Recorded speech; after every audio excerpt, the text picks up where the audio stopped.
Seigneur. Bonsoir. Bonsoir tout le monde. Merci Jésus. Donc ce soir, ça va être une nouvelle vie pour la nouvelle création. Merci Seigneur.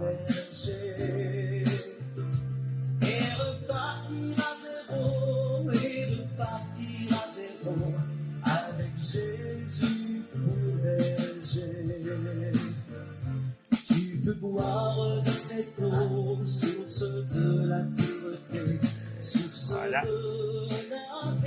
Une nouvelle vie pour une nouvelle création. Je vais distribuer les liens. Tu peux boire de cette eau, source de l'éternité. Tu peux boire de cette eau, tu peux boire de cette eau, source de l'éternité. Tu peux être pardonné, tous tes péchés passés. Alléluia. Donc, je vais faire la distribution des liens entre-temps.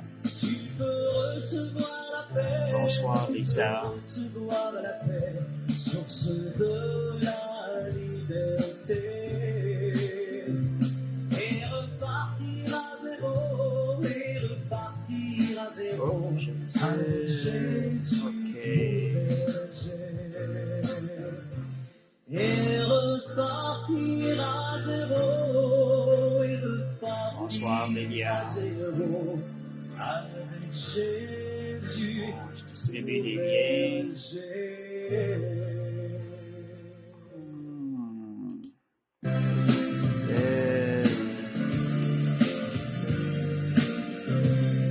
Merci Seigneur. Amen. Tu peux naître de nouveau, tu peux tout recommencer. Bon. Balayer ta Voilà pour le lien. vie passée et repartir à zéro, et repartir à zéro. Avec Commencer à peu près dans 4 minutes. berger. Et repartir à zéro, et repartir à zéro. Avec Jésus pour berger. Tu peux boire de cette eau, source de la pureté, source de la vérité. Tu peux boire de cette eau. Bonsoir Françoise. Bonsoir Jean-Sébastien. Tu peux boire de cette eau, tu peux boire de cette eau, source de l'éternité. Tu peux être pardonné, tous tes péchés passés, car Jésus a tout payé. Tu peux recevoir la paix, tu peux recevoir la paix, source de la liberté. Et repartir à zéro, et repartir à zéro, avec Jésus pour berger. Bon.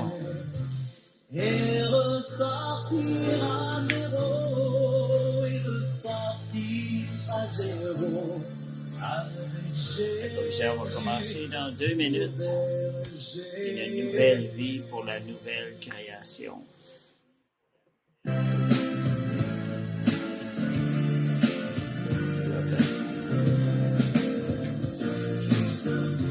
Tu peux naître de nouveau, tu peux tout recommencer, balayer ta vie passée, et repartir à zéro, et repartir à zéro, avec Jésus pour berger. Et repartir Bon, on va commencer bientôt. avec Jésus. Bonsoir Daniel. Amen. Je vois pas tous les messages, mais je vois pas tout le monde. Merci Jésus. Alléluia. Gloire à Jésus. Merci Seigneur. Tu peux boire de cette eau, tu peux boire de cette eau, Gloire à Jésus. Bonsoir. Bon. arrêter la musique, on va commencer notre étude. Amen. Merci Seigneur.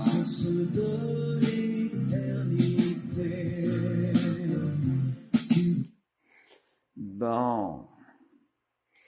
Merci Seigneur. Fait que bonsoir à tous ceux qui se sont joints. Père Céleste, on te remercie de ce moment merveilleux qu'on a de pouvoir parler de toi, de connaître plus, Seigneur Dieu, et connaître aussi tout ce que tu nous as donné en Jésus-Christ. Merci Seigneur pour la vie. Merci Seigneur Dieu, ta vie de résurrection. Que tu nous offres, Seigneur Dieu, une vie de victoire, Seigneur Dieu, une vie de paix, d'amour, remplie du fruit de l'Esprit. Père, on te remercie que nos cœurs puissent être ouverts à recevoir tout ce que tu as pour nous. Merci Seigneur. Alléluia. Gloire à Dieu.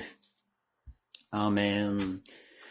Fait que, c'est ça. Fait que une nouvelle vie pour une nouvelle création.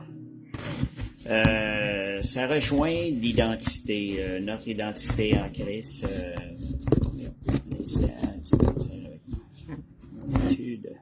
Bon, ça rejoint notre identité en Christ.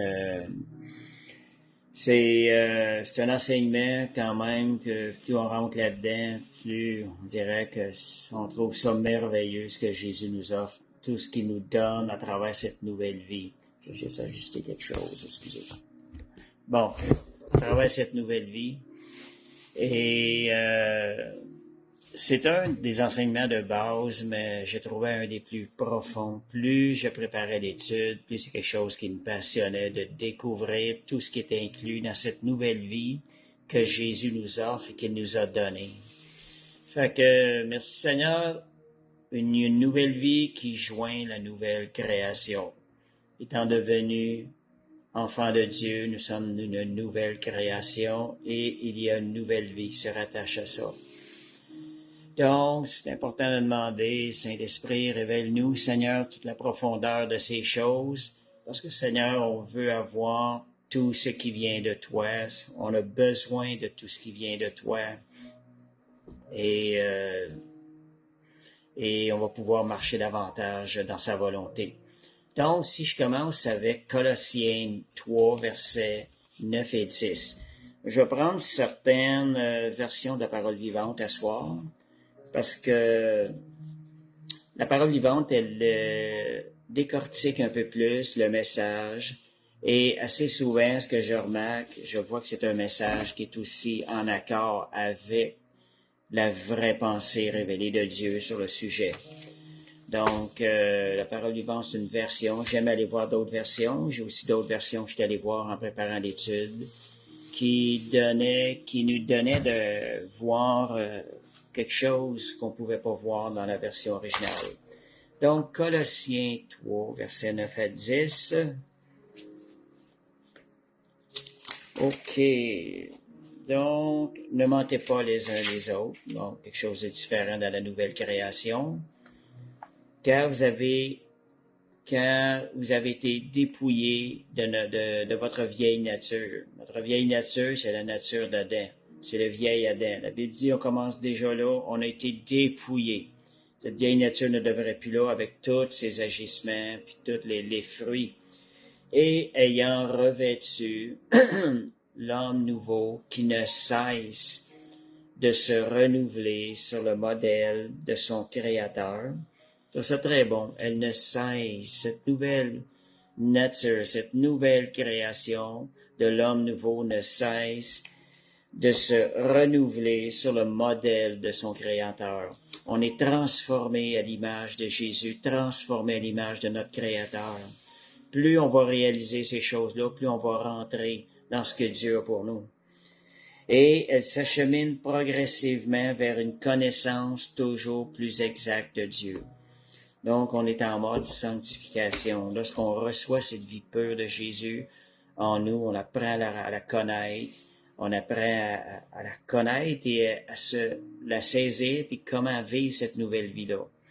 Et on va voir à soir, c'est une nouvelle vie, une toute autre nouvelle vie. Et c'est pas une vie qui se vit de la même manière. C'est une nouvelle humanité, on peut dire en quelque sorte. J'ai vu dans certaines versions.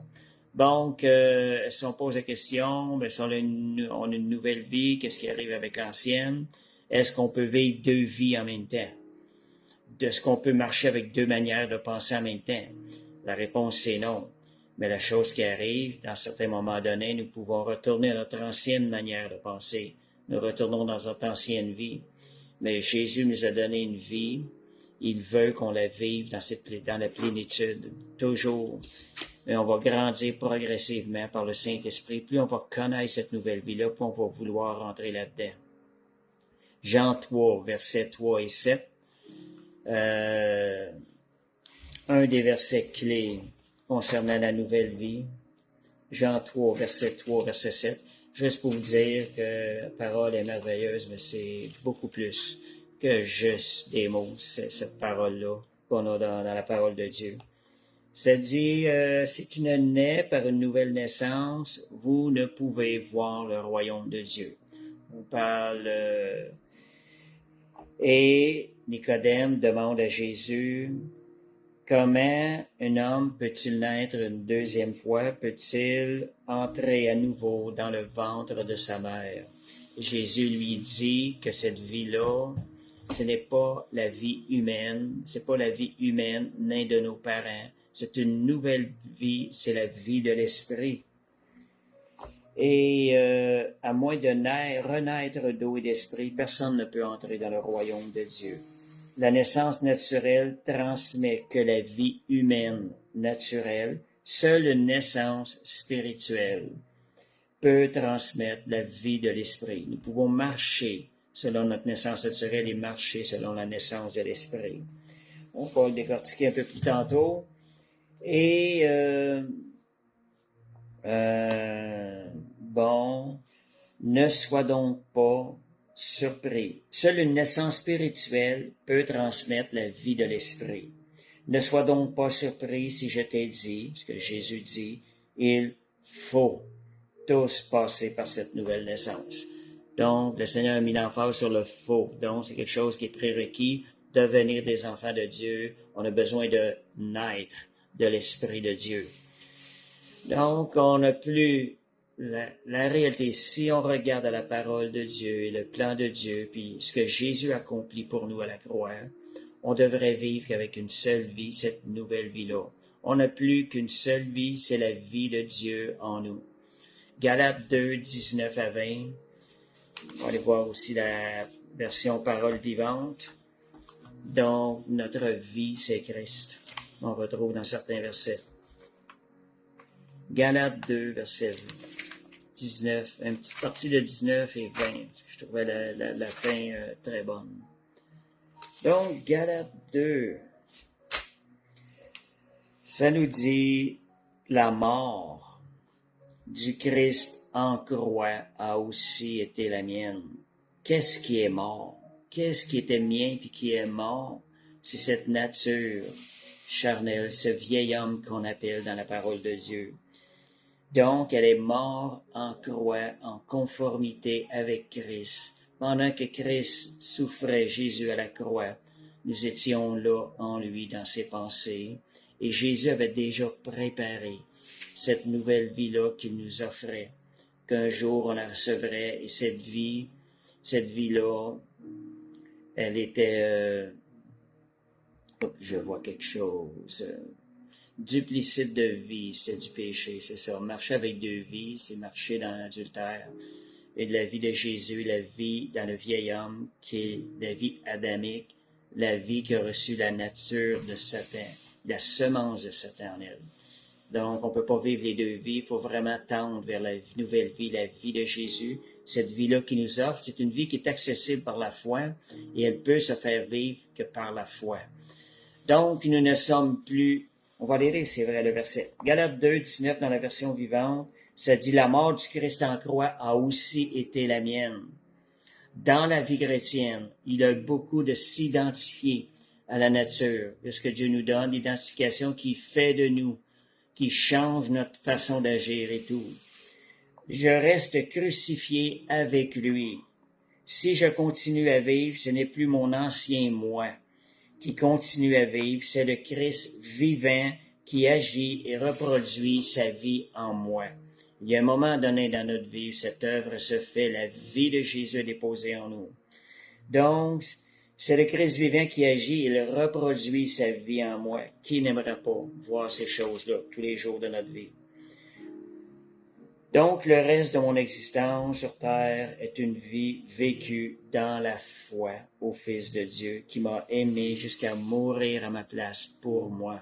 Donc, nous ne sommes plus humains, la réalité, mais nous sommes divins. Ayant reçu cette vie-là, cette vie surnaturelle, nous sommes célestes. Non plus de la nature humaine, mais de nature céleste. Ça, c'est notre vraie identité. C'est à nous de marcher dans cette nouvelle identité-là.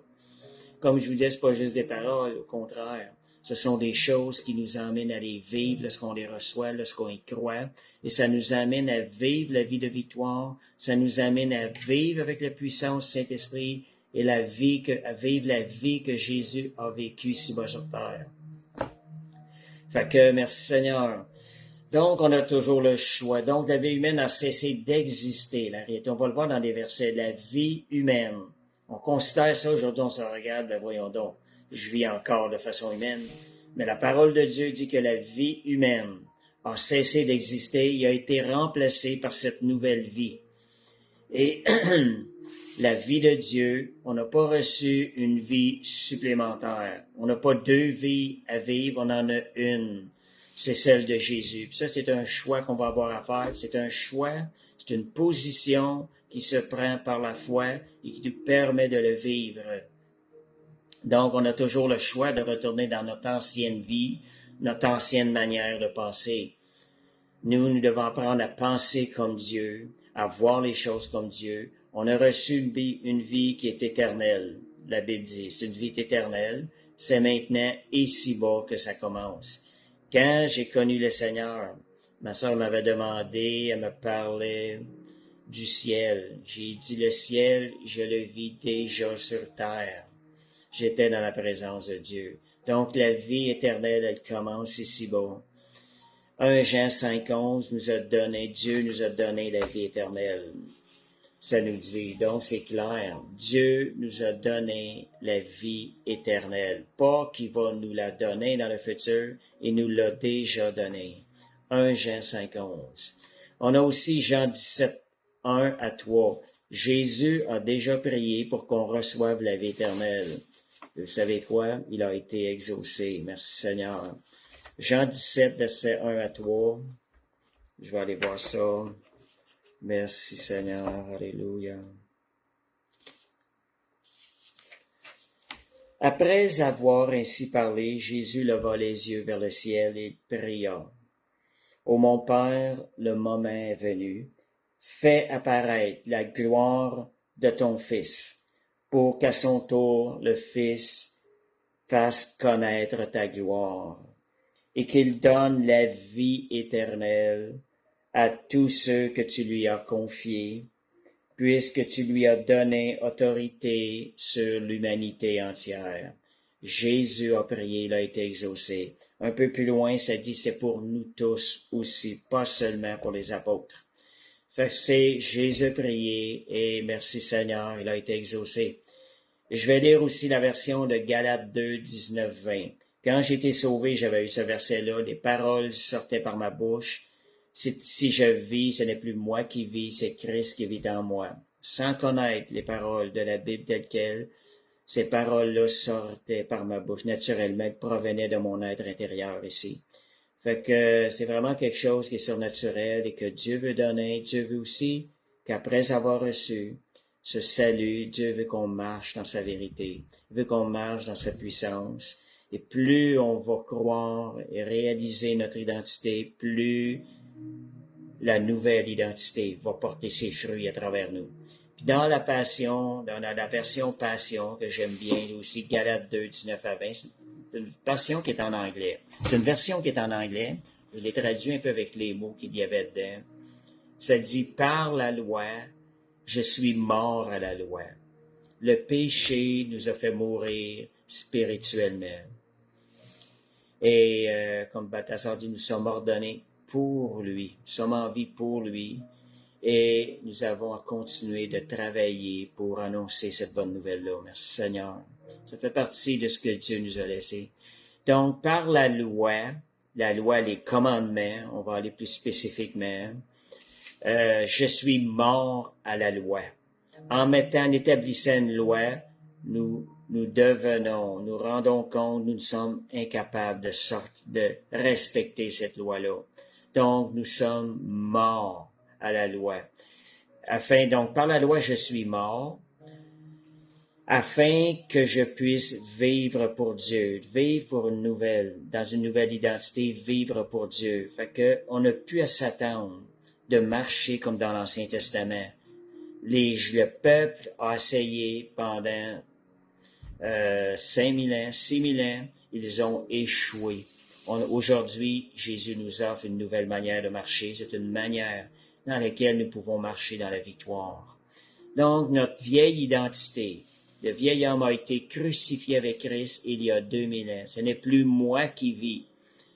Ça dit, l'essence de ma vie n'est plus la mienne. Donc, ça dit bien, ce n'est plus moi. Ça veut dire que cette vie-là, elle est en arrière, elle est morte. Et c'est à nous de saisir la parole de Dieu. Si c'est la vie de Jésus qui vit, que pensez-vous vont être les fruits de cette vie-là? Ça va être des fruits merveilleux. Je pense que c'est tous des fruits à lesquels on veut aspirer. Seigneur, c'est ça qu'on veut. Fait que l'essence de ma vie n'est plus la mienne, car le Christ vit sa vie à travers moi. Merci Seigneur. Je vis en union et je suis un avec lui. Voilà les résultats de vivre dans la foi, dans cette nouvelle vie-là, cette nouvelle création que nous sommes.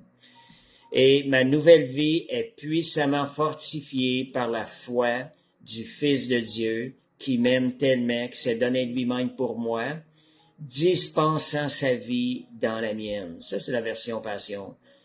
Jésus dispense sa vie dans la mienne pendant que je marche par la foi, que j'ai les yeux fixés sur ce que Jésus a fait à la croix, que je réalise que ce n'est plus moi qui vis, mais c'est Christ. J'ai une nouvelle vie, une nouvelle identité. C'est pas nécessairement évident, facile à saisir et à vivre. Ça se fait par la foi. Et par la foi, on peut être agréable à Dieu. Sans la foi, on ne peut être agréable à Dieu. Donc, recevez cette parole de foi, parce que c'est la vérité de la parole.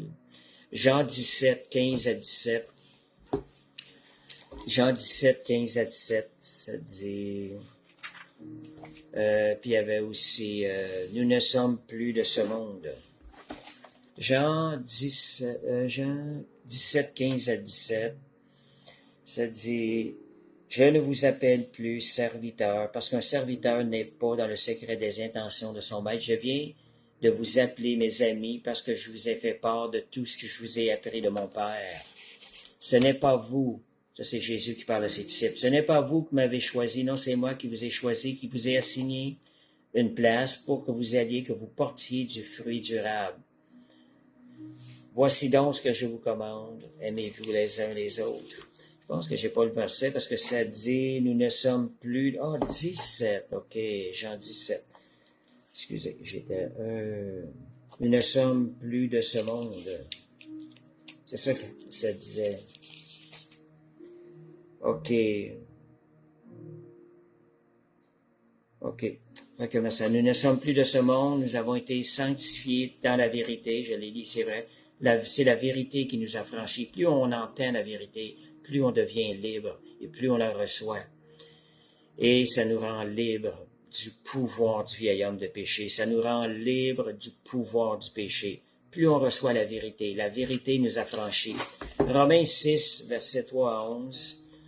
On va lire Romains 6, versets 3 à 11. Merci Seigneur, alléluia. Ça, Romains 6, c'est vraiment un verset assez spécial dans la Bible. Il nous réveille des choses, là, vraiment extraordinaires. Romains 6, versets 3 à 11. Ignorez-vous que nous qui avons été baptisés en Jésus-Christ. Je vais lire cette version-là, je pense que Romains 6, verset 3 à 11.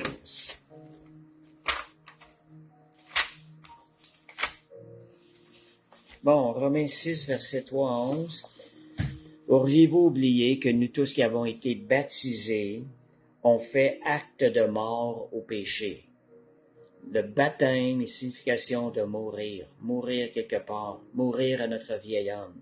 On effectue acte de mort au péché. Dans le baptême, il y a quelque chose, une transformation qui se produit. On met le péché à mort, on renonce au péché de façon officielle. Ne savez-vous pas que tous qui avons été immergés en Jésus-Christ, nous avons été plongés dans sa mort, donc nous sommes morts avec lui.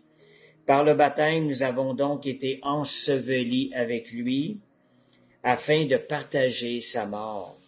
Tout ce que nous étions autrefois est à présent mort. Vous voyez ce que la Bible déclare, notre nouvelle identité, et enterré. Et pourquoi cela? Vous savez que Christ a été ressuscité d'entre les morts par la puissance glorieuse du Père. Nous aussi, nous avons reçu une nouvelle vie et nous sommes appelés à mener cette existence-là sous un plan nouveau. Nous sommes devenus un seul et même être avec lui. Nous avons été incorporés à son porte-greffe. Si donc nous avons été implantés en sa mort pour mourir avec lui, nous le serons aussi en sa résurrection pour revivre comme lui, ou revivre en lui. Donc, l'homme que nous étions autrefois, avant que Jésus vienne toucher notre vie, cet homme-là a été cloué à la croix avec Christ, afin que le péché soit réduit à l'impuissance et que le corps, instrument docile du péché, soit neutralisé. Donc, le péché, le vieil homme a été crucifié en conformité, afin que le péché qui était dans le vieil homme, qui était implanté dans le vieil homme par le péché d'Adam, cette nature pécheresse-là, il n'a plus de pouvoir sur notre vie, parce qu'il a été crucifié à la croix. Donc, nous accédons à la vie nouvelle. Christ, ressuscité des morts, ne meurt plus, ne mourra jamais. La mort a perdu tous ses droits et tout pouvoir sur lui. Maintenant, étant ressuscité, il vit pour Dieu dans une communion parfaite avec lui. On parle de Jésus. Romains 6:11, étant mort pour le péché, considérons donc nous. Jésus est mort pour le péché. Nous, on se considère comme Jésus. Regardez-vous comme mort au péché, comme vivant pour Dieu en Jésus-Christ. Ça, c'est un acte de foi. C'est un exercice dans la foi. Et vous enlevez le pouvoir du péché dans votre vie quand vous faites ça. Ça dit ici, considérez-vous donc comme des morts à l'égard de ces appels. Considérons votre relation avec lui comme rompue. Votre relation avec le péché, elle a été rompue. Regardez-vous d'autre part comme vivant pour Dieu, dans une communion ininterrompue avec lui, puisque vous êtes en Jésus-Christ notre Seigneur. Fait que vous voyez, ça, se regarder comme mort au péché, comme vivant pour Dieu, toujours par la foi. Seigneur, on ne considère plus les choses comme avant, on ne marche plus comme avant avec les 5 sens corporels seulement, mais aujourd'hui, nous marchons par la foi. Nous avons des sens spirituels. La foi est un sens spirituel. Donc, nous étions là, il y a 2000 ans, on a été crucifiés avec lui. Et dans la version habituelle, 2 Corinthiens 5:7, voici toutes choses sont devenues nouvelles. Les choses anciennes sont passées. Si je pose la question, j'ai souvent posé la question à des frères et des sœurs, puis je vous dis franchement, j'ai pas une fois, au premier abord, j'ai eu la bonne réponse. C'est quoi les choses anciennes? Qu'est-ce que vous considérez comme choses anciennes? Qu'est-ce que Jésus considère? Ou l'apôtre Paul, quand il écrit ça, inspiré par le Saint-Esprit. Les choses anciennes sont passées. C'est vraiment important, la différence que la plupart des croyants vont dire, avant que je connaisse le Seigneur, c'était les choses anciennes. À partir du moment que j'ai connu le Seigneur, ce sont des choses nouvelles. C'est pas tout à fait ça. On parle, voici, les choses anciennes sont passées. Vous êtes maintenant une nouvelle création, une nouvelle créature. On parle de création, de créature. Ce qui est ancien, c'est vrai, moi quand j'ai réalisé ça, quand ça m'a révélé ça, c'était tellement fort, c'est le vieil homme. Mon vieil homme est considéré comme chose ancienne, comme chose du passé. Si le vieil homme de demain se lève c'est quelque chose qui est déjà considéré.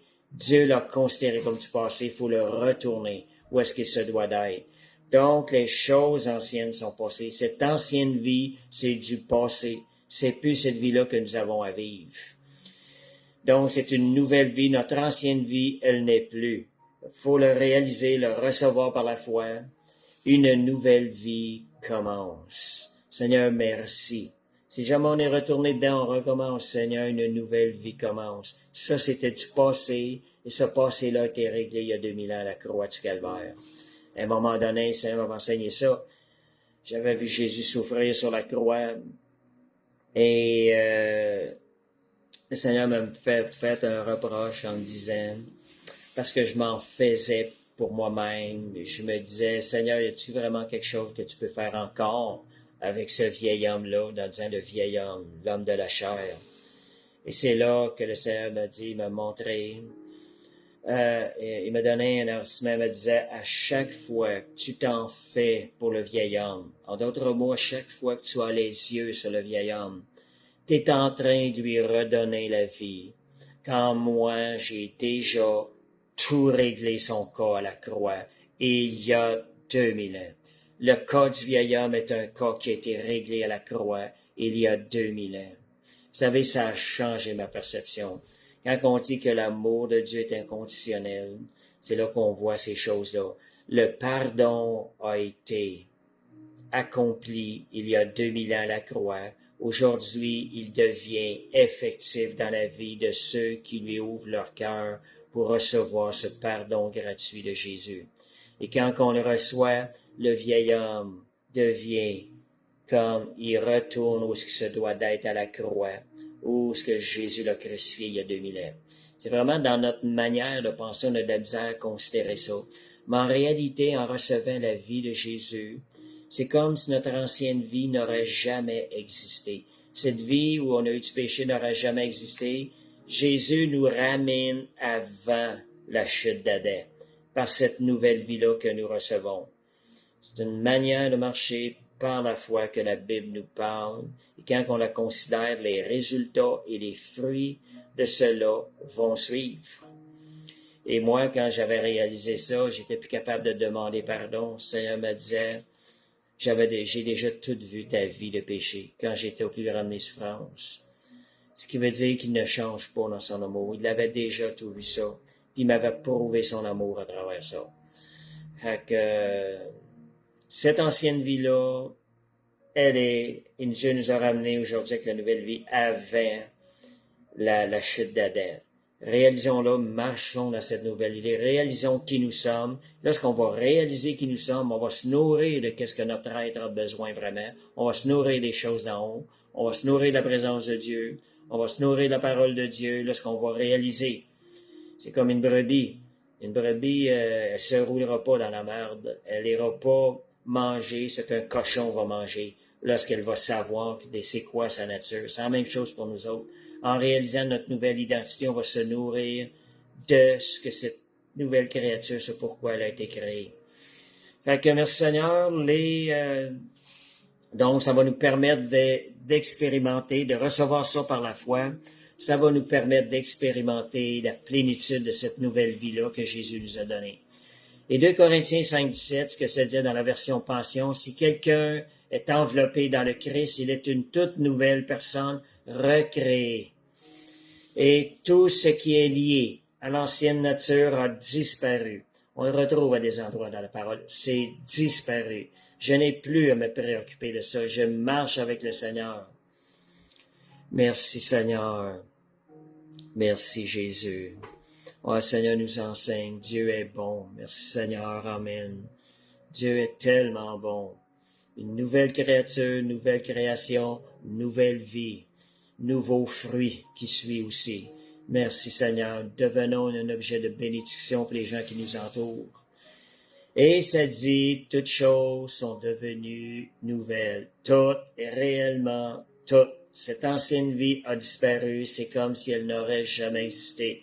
À nous de choisir si nous voulons marcher dans cette foi. Donc, dans cette nouvelle création, lorsqu'on la reçoit, nous ne sommes plus sujets à la maladie, à l'échec, ni même à la mort. La seule partie humaine qui reste, c'est notre corps physique. On n'est plus sujet à la maladie, ni à l'échec, ni à la mort. On regarde, on lève les yeux vers le Seigneur, on lève les yeux vers le Seigneur. Seigneur, si longtemps que mes yeux sont fixés sur toi, j'ai la victoire, Seigneur. Je marche dans la victoire, je marche dans tes promesses en fixant les yeux sur Jésus. Donc, la partie humaine qui reste, c'est notre corps physique qui doit être soumis à notre âme qui est soumis à l'esprit. Nous ne sommes plus soumis aux lois humaines, mais aux lois surnaturelles maintenant. Nous sommes devenus des enfants de Dieu. C'est pour ça que le miracle, ce qui n'est pas naturel, est maintenant disponible pour nos vies. Nous sommes maintenant soumis au-dessus des lois humaines à des lois surnaturelles. Merci Seigneur, nous sommes devenus des enfants de Dieu, des créatures de Dieu. Dans Jean 1,12, elle a donné le pouvoir, la parole nous a donné le pouvoir de devenir enfants de Dieu, lesquels sont nés non de la chair ni du sang, mais par la puissance de Dieu, de la volonté de Dieu. Donc, plusieurs versets nous montrent qu'on est une nouvelle créature. L'ancienne, on met ça en arrière. On n'en veut plus. Seigneur, on veut marcher avec toi. Donc, moi, je dirais remercier Dieu constamment pour cette nouvelle vie qui se vit par le Saint-Esprit. Est-ce qu'on remercie des fois? Seigneur, merci pour cette nouvelle vie, Seigneur, que tu m'as donnée. Remerciez-le de nous avoir libéré notre ancienne vie puis de la puissance du péché. Merci, Seigneur. Donc, vivre cette nouvelle vie sous le contrôle du Saint-Esprit. Donner comment vivre cette nouvelle vie-là. Galates 5, 16 à 25. Dans une des versions, j'avais mentionné, menez votre vie dans la dépendance du Saint-Esprit. Voilà comment marcher par l'Esprit. Amen. Merci, Seigneur. Alléluia. Dieu est tellement bon. Menez votre vie dans la dépendance du Saint-Esprit. Vous voulez marcher par le Saint-Esprit? Soyez dépendant de lui. Réalisez, Saint-Esprit, je ne peux pas rien faire sans toi. J'ai besoin de ta présence. Et vous n'obéirez pas au désir qui anime l'homme livré à lui-même. Laissez le Saint-Esprit vous guider pas après pas. Amen. C'est une nouvelle opportunité de vivre la plénitude de l'amour de Dieu. Merci Seigneur, merci Pasteur.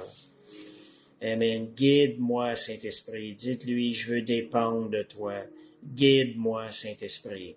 Galates 5, 16 à 25. Je vais lire ça. Merci, Seigneur. Galates 5, 16 à 25. Il y a des choses qu'on voit là-dedans aussi. On veut vivre dans notre nouvelle identité, voilà. Et marcher, donc, la chair a des désirs contraires à ceux de l'esprit, l'esprit en a des contraires à ceux de la chair. Donc, vous voyez ces deux natures différentes. Et si vous êtes conduit par l'esprit, vous n'êtes point sous la loi. Or, les œuvres de la chair sont manifestes. Donc, on n'est pas sous la loi si on est conduit par l'esprit. Si on n'est pas conduit par l'esprit, il y a des œuvres qui sont totalement contraires. Le fruit de l'esprit, on va voir ici, c'est quoi exactement la chair? On le voit dans ces versets-là, c'est le verset 19. Or, les œuvres de la chair. C'est quand sommes-nous dans la chair? Quand on veut satisfaire le moi, les désirs égoïstes du moi, ça c'est la chair, c'est ça la chair. Me, myself and I. On ne pense qu'à soi-même, moi en premier. On est en amour avec notre propre opinion. Parce qu'il y en a des fois, vous réalisez, on est en amour avec notre opinion, on aime notre opinion, puis regarde, il n'y a pas personne qui va changer mon opinion, pas la parole de Dieu. Ça, il faut faire attention. La parole de Dieu n'a pas nécessairement notre même opinion, mais c'est cette opinion-là, c'est ce que la parole de Dieu là qui doit primer. Sinon, c'est la chair, ce que je vous disais tantôt. Et le verset 18, quand ça dit, si vous êtes conduit par l'Esprit, vous n'êtes pas sous la loi. C'est lorsqu'on abandonne notre vie au Saint-Esprit. Nous ne vivons plus sur la loi, mais nous sommes au-dessus de la loi. On sait que vivre dans la loi, on tombe. Mais vivant par le Saint-Esprit, on lui remet notre vie, on est au-dessus de la loi, un peu comme un aigle qui vole au-dessus de la loi. Fait que Dieu nous permet de vivre ces choses-là. Et le fruit que produit par l'Esprit, on sait, on a parlé de la nouvelle vie, le fruit que produit l'Esprit, vivre par l'Esprit. Cette vie, nouvelle vie-là se vit dans l'Esprit. C'est le fruit qui est produit, c'est l'amour divin. J'ai pris ça dans la version Passion.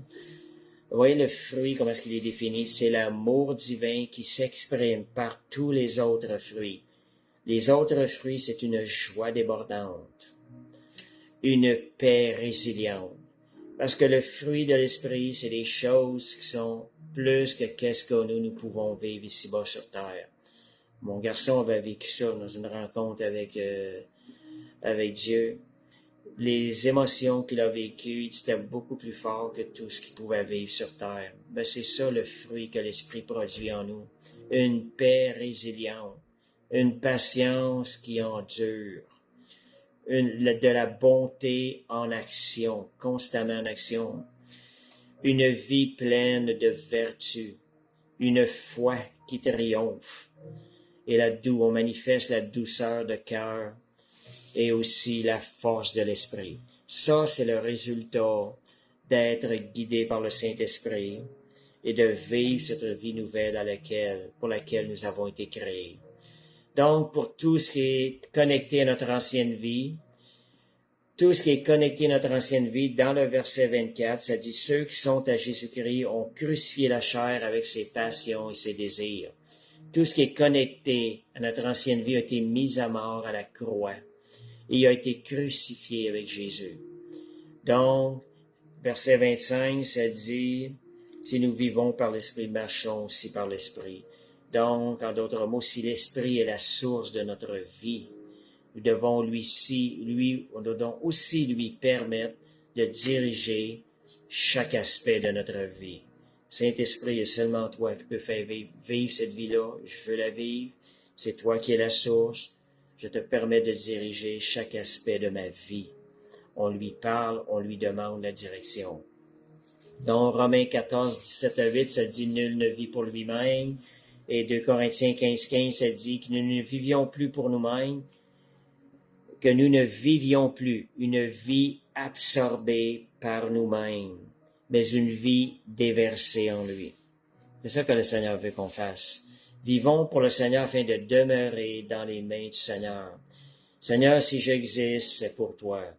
C'est pour te glorifier. C'est pour vivre ta vie en moi. Merci Seigneur. Donc, un rappel, avant de terminer l'étude, notre ancienne vie n'est plus. Notre ancienne nature a été crucifiée à la croix. Notre vieil homme est mort. Nous avons reçu une nouvelle vie, une vie divine, c'est la vie de Dieu. Cette nouvelle vie ne peut pas se corrompre. Elle ne peut pas pécher. Quand tu marches par l'Esprit, tu ne peux pas pécher. Si cette vie-là est en nous, on est constamment dans sa présence. Réaliser la présence de Dieu. Nous ne vivons plus selon les lois de ce monde. Nous ne vivons plus comme les humains autour de nous. Nous ne sommes plus de ce monde. Nous ne vivons plus selon nos 5 sens comme avant. Mais nous tendons à vivre selon l'Esprit en développant les sens spirituels que l'Esprit nous donne, mis en nous. Donc, tout comme le poisson ne peut pas vivre hors de l'eau, dans un autre environnement, nous ne pouvons pas vivre, notre nouvelle nature ne peut pas vivre selon les lois de ce monde, sinon on va mourir spirituellement. Donc, c'est la loi de l'Esprit de marcher par la foi. Penser, parler et agir comme le royaume de Dieu, comme Dieu. Juste un instant. Donc, comment vivre cette nouvelle vie? Juste attendre un peu. Comment vivre cette nouvelle vie? En Romains 12, 2, en renouvelant notre intelligence par la parole de Dieu. Romains 6, 6, en considérant le vieil homme comme étant crucifié à la croix avec Christ et en ne lui permettant pas de redescendre de la croix, en d'autres mots. Autre chose, comment vivre cette nouvelle vie-là? Psaume 1, versets 2 et 3, en lisant et méditant la parole de Dieu jour et nuit, cette nouvelle vie-là va prendre des forces. Et quand je reviens avec le mot méditer, parler à voix haute la parole de Dieu. C'est le vrai sens du mot méditer. En s'édifiant les uns les autres. Quand je parle de s'édifier, c'est qu'on va partager de ce qu'on a dans notre cœur, ce que l'Esprit nous enseigne, ce qu'on ressent dans l'Esprit. Comme ça, cette nouvelle vie-là va prendre, elle va s'épanouir. Donc, s'édifiant les uns les autres, aussi en écoutant des enseignements et prédications basés sur la parole. Ça fait aussi partie de s'édifier les uns les autres, en entretenant une relation personnelle, en communion avec Dieu le Père. Fait que... excusez-moi. Bon.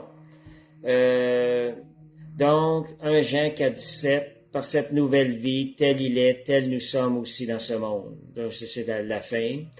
Donc, tel il est, tel nous sommes aussi dans ce monde. Regardons-nous vivre. Est-ce que nous vivons comme Jésus? Est-ce que les gens autour de nous vont pouvoir reconnaître Jésus en nous regardant?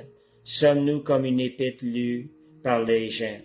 Donc, 2 Corinthiens 3, dernier verset. 2 Corinthiens 3, verset 3. 2 Corinthiens 3, verset 2, 3. Sommes-nous cette épître-là lue par les gens?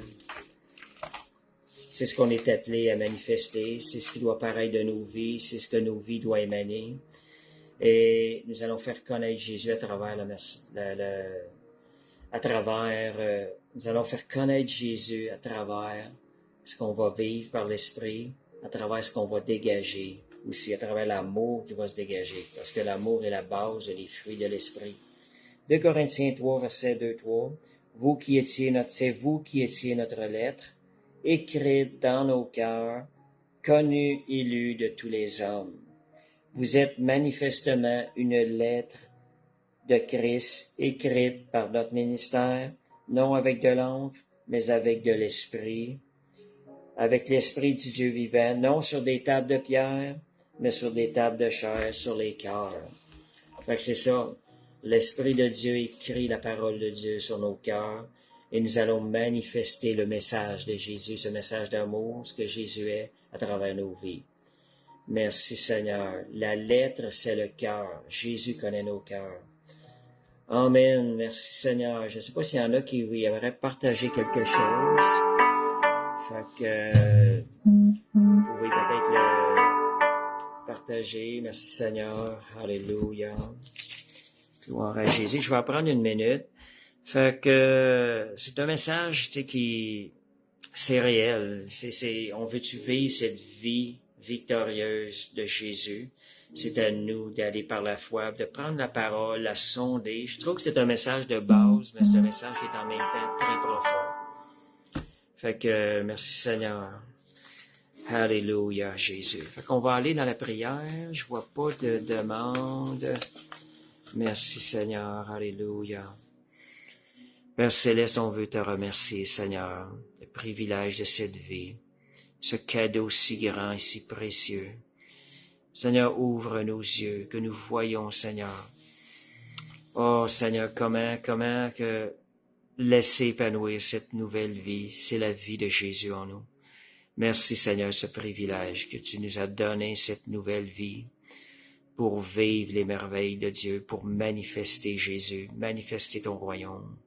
Et du même temps témoigner, Seigneur Dieu, de l'amour que tu as eu pour nous et pour eux, pour les gens autour de nous. Merci, Seigneur. Amen. Père, nous te prions que cette semaine aussi, tu viennes nous visiter par ton esprit. Viens nous révéler encore les choses de cette nouvelle vie que tu nous as donnée, que tu as préparée pour nous. Amen. Merci, Seigneur. Amen. Fait que merci, Seigneur. On vous souhaite une bonne fin de semaine. Que le Seigneur vous bénisse.